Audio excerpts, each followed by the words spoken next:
Chapter 14. This disease is beyond my practice. Act 5, Scene 1. The Queen was up all night, writing little notes to herself, washing her hands and swaying in front of flickering candles. She could not set fire to this cavern of stone, but she could easily set her own gown alight. Mary extinguished the candles and hid them. In the icy dark, she lay shivering in mind and body. In the morning, Mary fussed over the Queen's hair and bathed the Queen's body, fed the Queen's mouth and laced the Queen's gown. "We're going for a walk," said Mary, who could not abide this cell another hour. The Queen's eyes grew bright at the sight of those awful stairs, and Mary's fear was not that the Queen would be afraid to walk down. It was that the Queen might willingly step off into the air.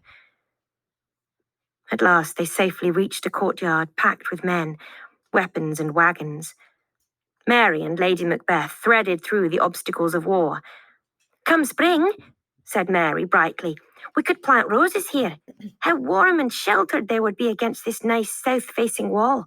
See where the wall juts out. Wouldn't this be a perfect niche for a statue? Perhaps of a favourite saint? Which saint should we choose?" Lady Macbeth dusted her hands free of saints, who had probably in the same fashion dusted themselves free of Lady Macbeth. Searching all the while for Fleance, Mary stumbled instead over the king and Seaton. The Queen looked at her husband in an agony of desire and held out a trembling hand.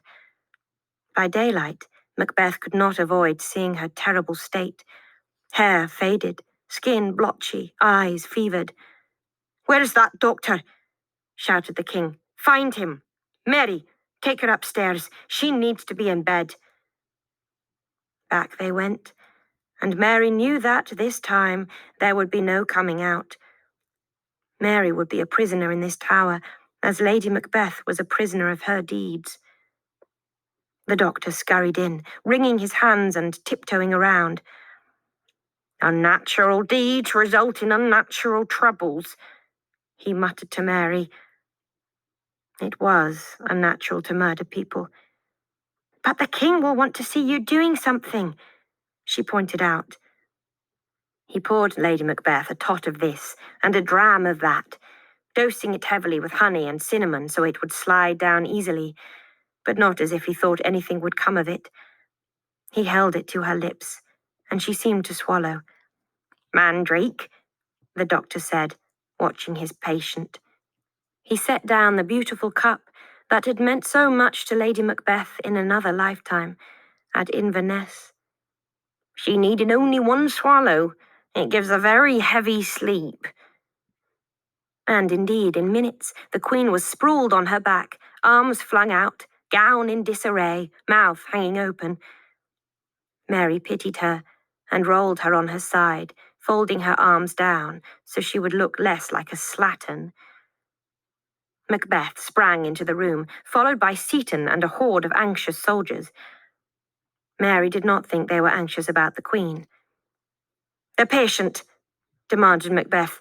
"How do you plan to help her?"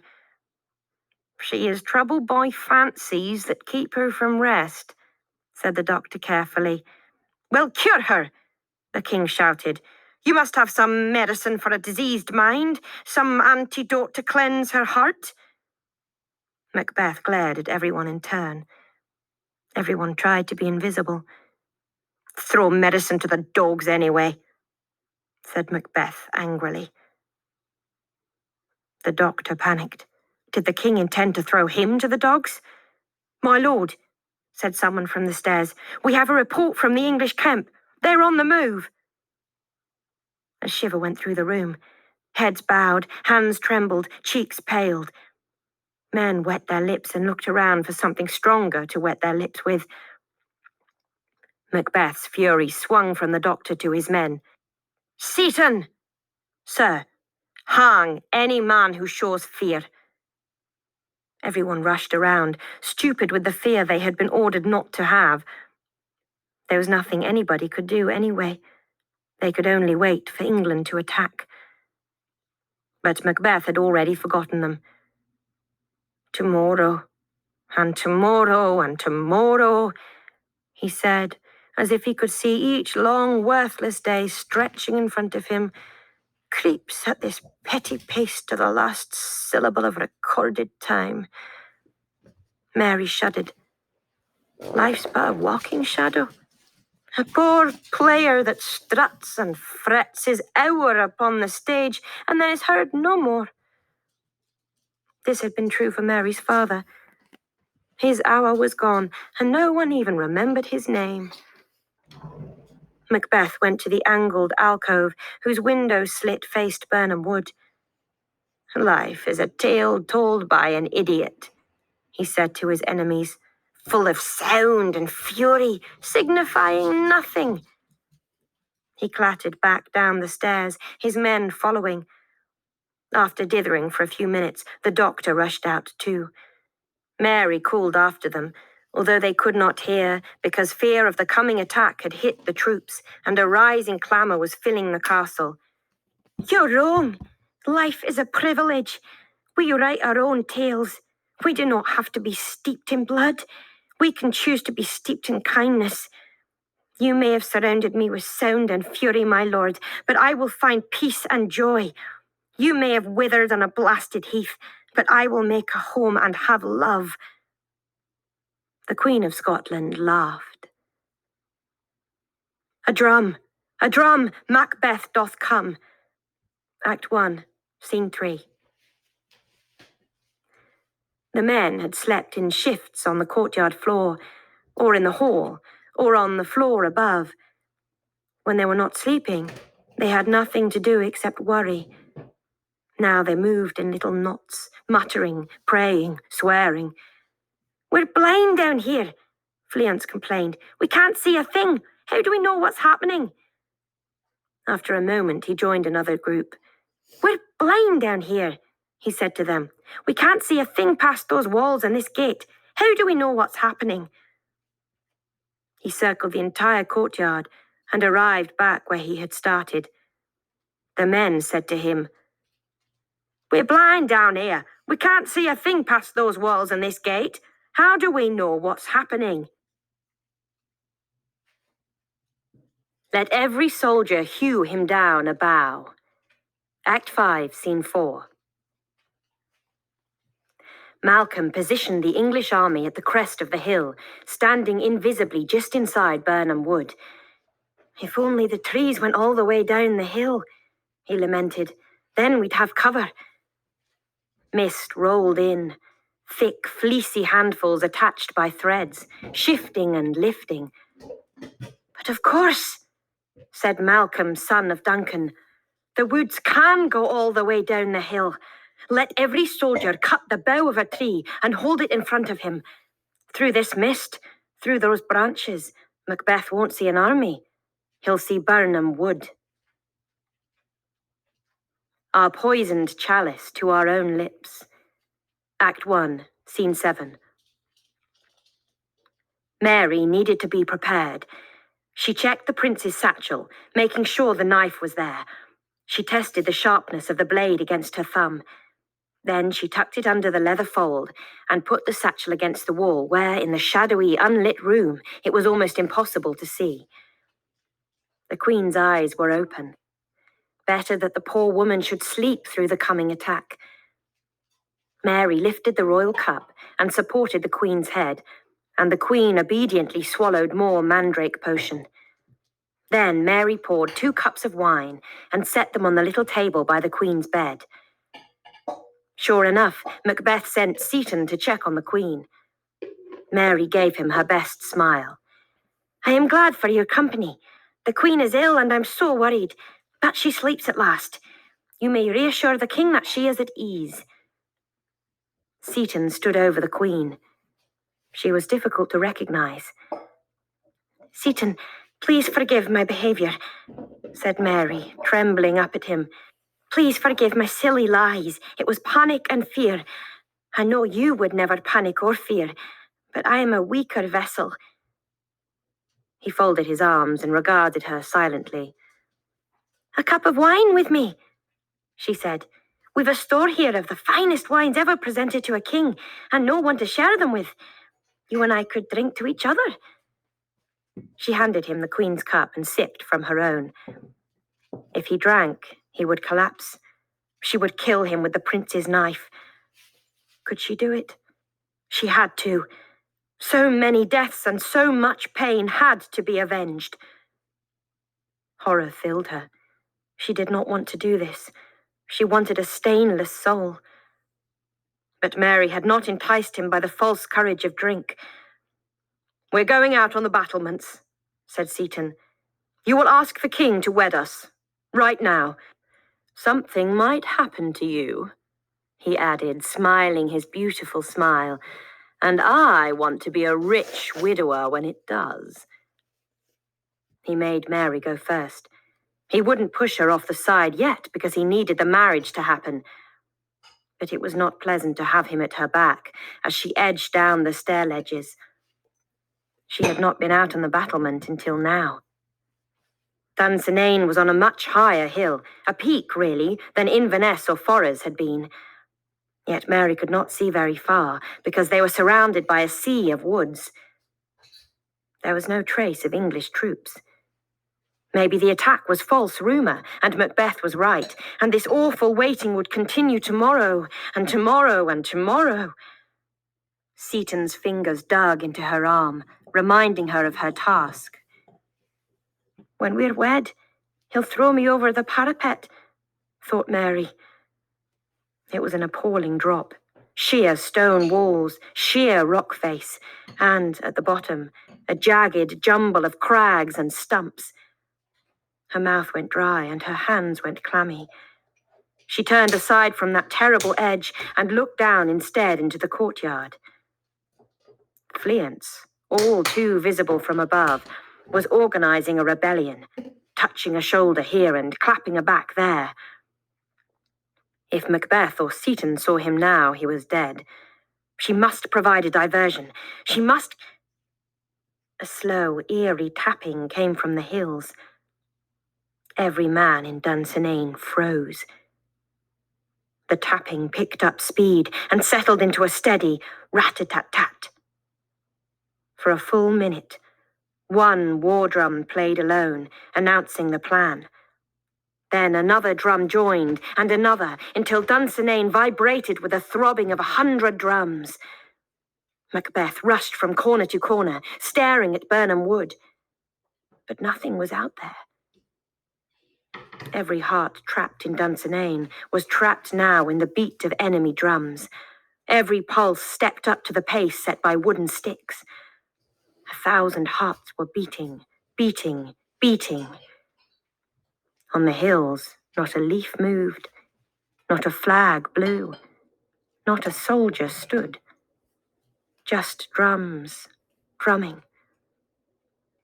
A raw, sobbing cry interfered with the horrible repetition of the drums. "What's that?" demanded Macbeth. "It's coming from the Queen's room. Seaton, go see what happened." Our castle's strength will laugh. Act 5, Scene 5. "All these drums," Fleance kept saying. "Why do the officers tell us that nothing is happening? It sounds like 10,000 soldiers to me. Why don't they tell us the truth?" The thin, relentless drum chatter made the men breathe faster. They were panting now, reaching for water but finding the beer Fleance had been rolling out, barrel after barrel. The rat-a-tat-tat demanded action. Drinking was a kind of action. "Unless it's witches," Fleance pointed out. "They say Macbeth goes to witches. Could be that this isn't the English army. Could be those drums are playing by themselves." In the courtyard, they began to wonder. Were those drums strapped to the chests of little English drummer boys? Or hanging in the air, playing to the unsung tunes of witches? "We'll be the last to know, won't we?" said Fleance. "Down here with 50 feet of stone going up, and 12 feet of stone going out, and no way to see, and no way to get ready, and no way to brace ourselves. But there's always the gate. We could open the gate. Then we'd see. Then we'd know. Witches or war." Anon methought the wood began to move. Act 5, Scene 5. Every one of Malcolm's soldiers wanted thick, leafy branches, which would look the most tree-like and attract the fewest arrows. Some chose fir and some birch, others oak and sycamore. The whisper was given to begin moving. The men were amazed. They were trees. Their boots felt like roots and their hands like leaves. They started walking and feared to stop, lest when the time came to drop these branches, it would be impossible because they would have sprouted and turned to timber. Thyself and violent hands took off her life. Act 5, Scene 8. The King of Scotland no more saw Mary than he saw the separate stones of the turret. A weird mist had settled over the opposite hill, like snow or fleece. Mary's mind felt just as thick. When Seaton came back again, he seemed to stumble. He did not see Mary either. He approached the king as if they had never met. "What do you want?" snapped Macbeth. "The queen, my lord, is dead."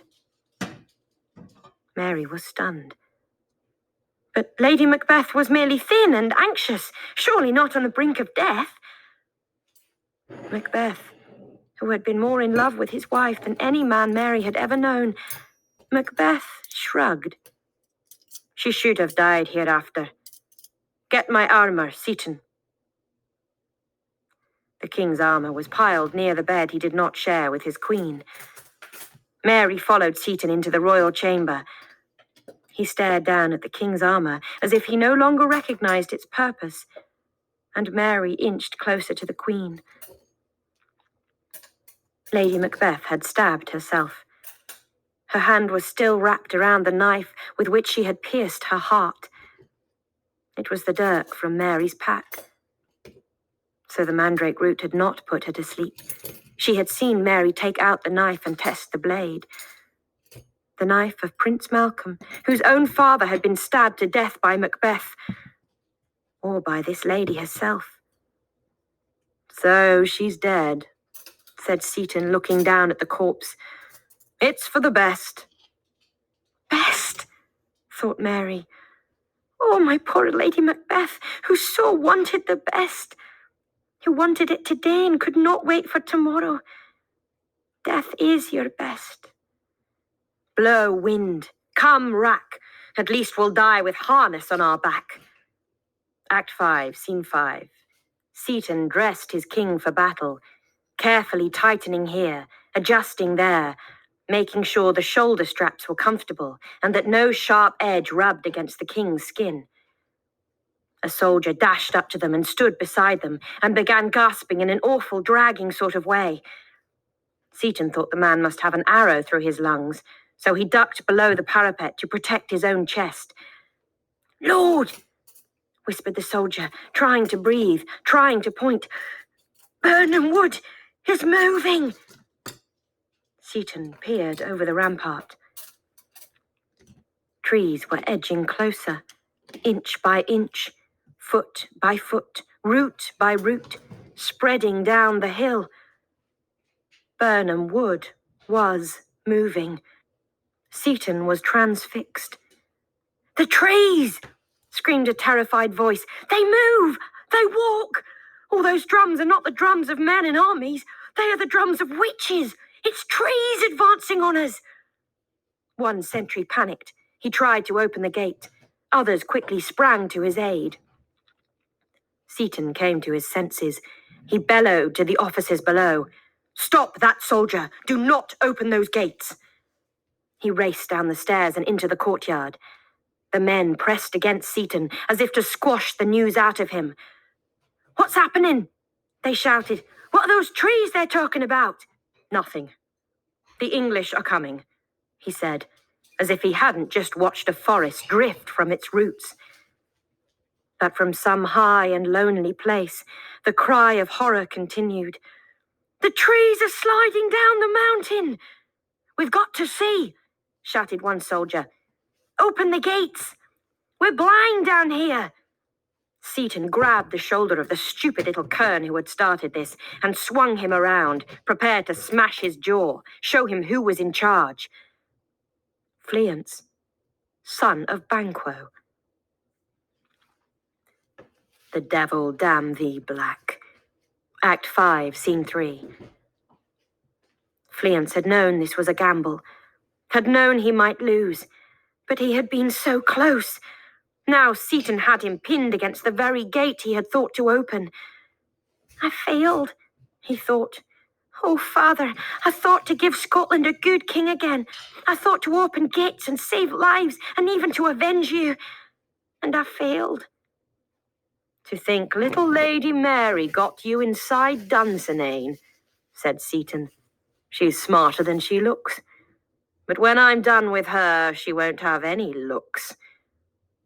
Seaton turned Fleance over to soldiers so strong they hardly noticed the slender weight of the boy.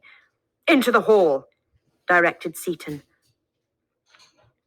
The hall was empty of soldiers because they had all gone out to fight. Carefully working their way up the treacherous stairs were two muscular men holding either end of an empty coffin. Lady Mary was above them, beckoning. All the way up to the royal chamber, she was saying. We won't put the Queen's body in yet. I haven't bathed her. Well, well, said Seaton. I have both of you. And in the presence of such a favourable omen, a coffin. Up after them, Fleance. He smiled and drew his sword. Mary lifted her chin and said in the voice of a lady, albeit a defeated lady, You will permit me to do one last thing for our Queen, Seaton. I cannot leave her body to be defiled by her enemies. She has taken herself to hell, but I can ward off that final insult. You will give me time to prepare my Queen. The coffin carriers had achieved a certain momentum to get up those steep ledges and were lunging forward. Lady Mary backed up. Fleance was forced to follow. You were so paltry-looking, Fleance, that I didn't even bother with you, said Seaton. That's how you got away the night I killed your father. They reached the top floor. Grunting, the labourers lugged the coffin over next to the Queen's bed. It was a warrior's coffin. Many such would be needed today. It was not lined in plush or silk, nor was it pillowed for a queen. It was just a box, waiting for a body. Open locks, whoever knocks. Act 4, Scene 1. The soldiers in the forecourt watched Seaton go. They hated Seaton. They hated even more that nobody was telling them what was happening. That kern he dragged off had the right idea. What are we supposed to do? Stand here all day and wait and not see anything? Open the gate. What if the English army is there? They keep telling us it's just trees. Open the gate. Against his murderer, shut the door. Act 1, Scene 7. Mary touched the heavy hardware on a coffin designed to seal a body forever in the grave. There had been no mass of the dead for Banquo, and she did not think there would be one for Lady Macbeth. She wept for the Queen, who had been good once, or so Mary hoped. And then, over the rat-a-tat-tat of the drums, blared the fanfares of trumpets. The English were proclaiming victory for a battle not yet fought. How could it sound to Macbeth? His castle surrounded by trumpet calls, like in the Bible when Joshua made the walls of Jericho fall. The soldiers below were screaming that God had forsaken them. Mary did not believe that God ever walked away. But men on earth could be sufficiently evil that God could not be reached through the blood mist of their deeds. The coffin carriers fled. Seaton's two men continued to hold on to Fleance. Seaton smiled at Mary. Which is your bed? Mary waved her cup at the narrow, low mattress across the room. Fleance will enjoy watching this, said Seaton. He lifted the Queen's cup, all studded with gems and gold. Drink it, Mary willed. I'll take my marriage privileges now, said the third murderer. Show some reverence, said Mary. The Queen lies here. Won't be looking, will she? Seaton waved the cup around the room instead of swallowing the contents. I lead a charmed life, he said. The king wants you dead, Fleance, but I'll save you for Macbeth to play with after his victory. Here, sir, I'll say, a little dog for you to kick. Fleance thought of his father's list of dogs. He could not die a spaniel, but neither could he free himself from the grip of the two soldiers.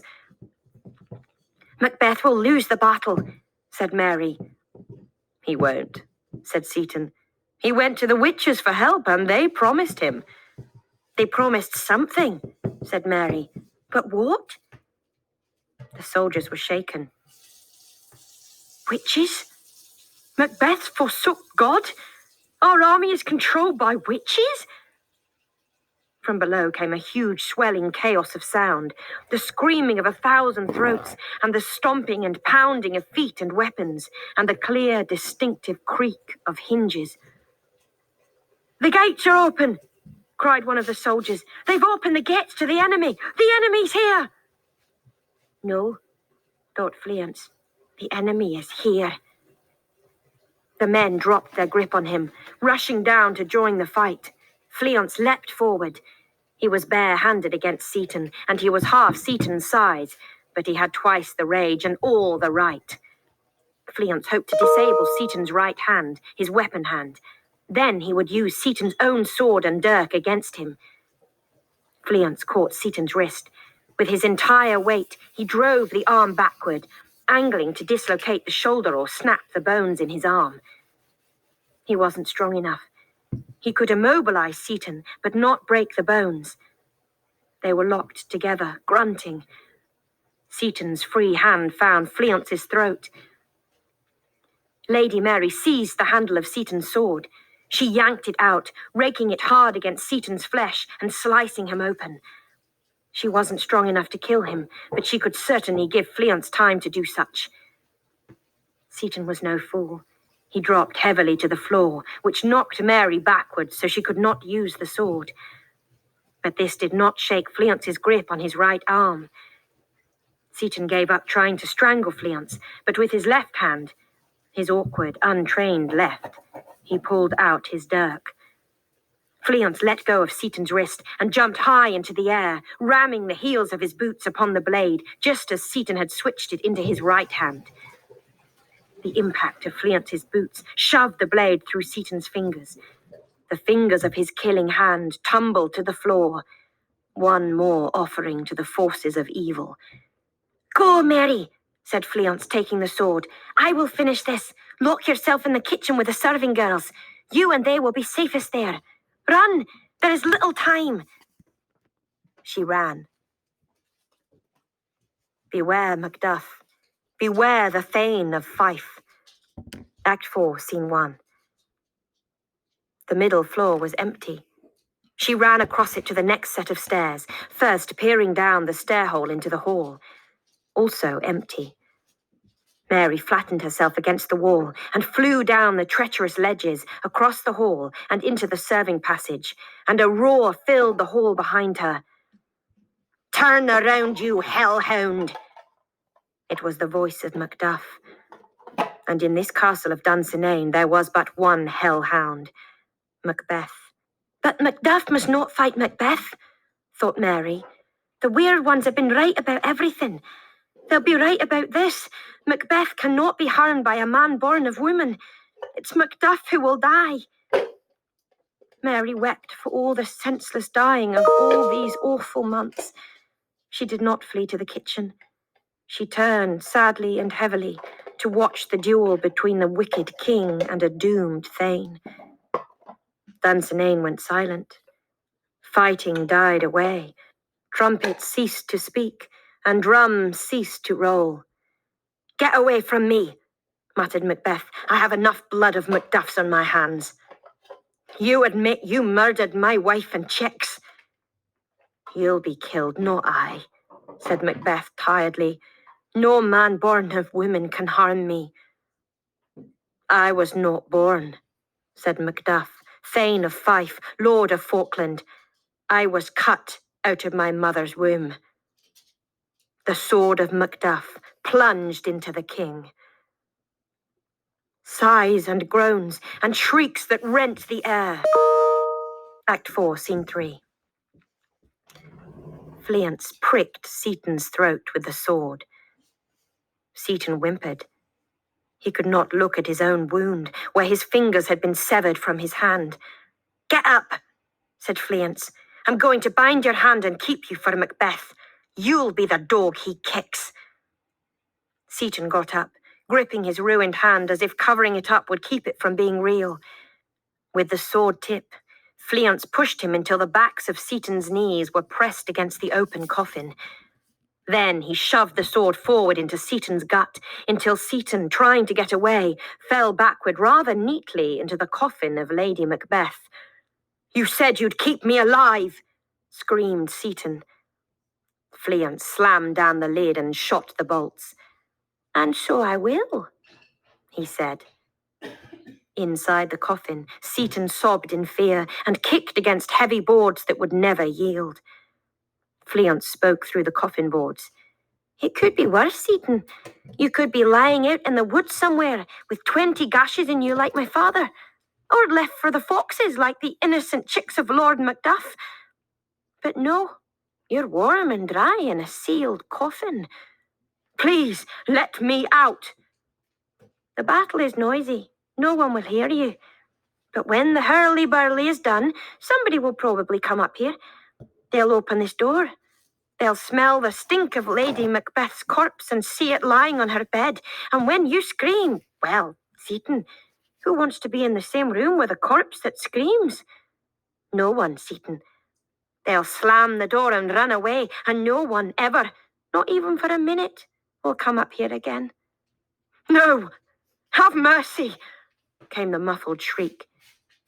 You will die in pain, slowly and without honour. That fulfills a promise I made, said Fleance. He left, going down the stairs, not noticing that they were dangerous, but only that they led to Mary. The middle floor of the tower was empty, but in the hall below, Prince Malcolm, General Seward of England, and all the minor thanes, Ross and Angus, Monteith and Caithness, were staring at Macduff. The body of Macbeth lay at his feet.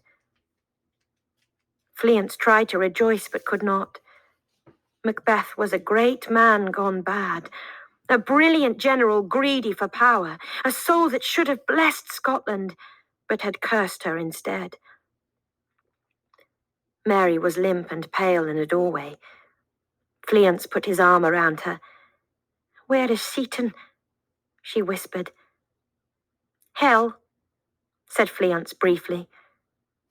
He pulled her close to his heart so she would not see Macduff yank the sword out of Macbeth's heart, then chop off the man's head. When the deed was done, and the head had been rammed on a spike, the cheers went up, hailing Prince Malcolm king. Malcolm began a speech about the great rewards he would give everyone, and how all Malcolm's thanes from henceforth would be called earls. My father would have been an earl, thought Fleance.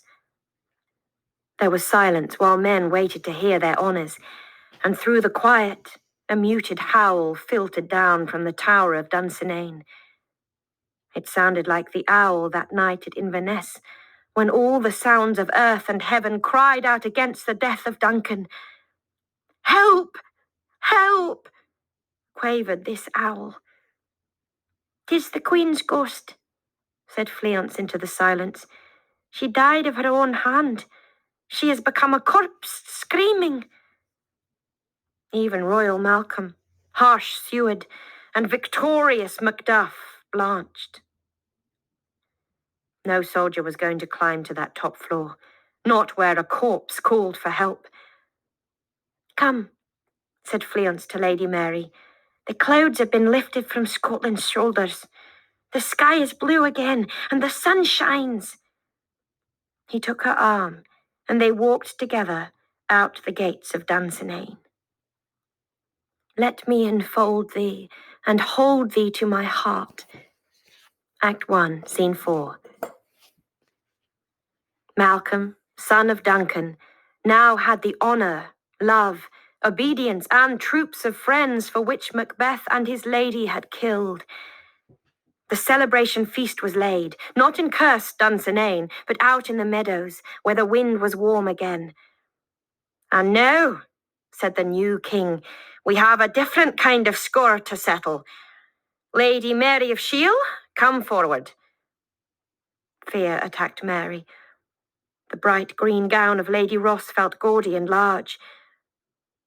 I suffered so much at the hand of our last king, thought Mary, only to be summoned to the feet of another king. Am I now to pay for the sins of my father, Cawdor? Fleance took her arm. No, Fleance, I have to face it alone. Why? Who wants to face things alone? We will go together and hope to find Malcolm a good and gracious king like his father Duncan. They knelt before the King of Scotland. I give you back, Cawdor, Lady Mary, said King Malcolm, and I assure you that Shield has always remained yours. Fleance, the lands of Lochaber stay with you, and you too shall be an earl. Mary was stunned at his generosity.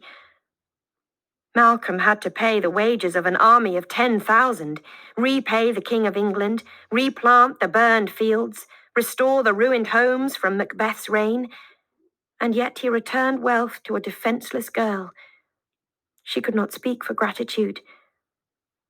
Fleance has asked for your hand, Lady Mary, said the new king, smiling. Neither one of you is of age, and neither has a father or guardian.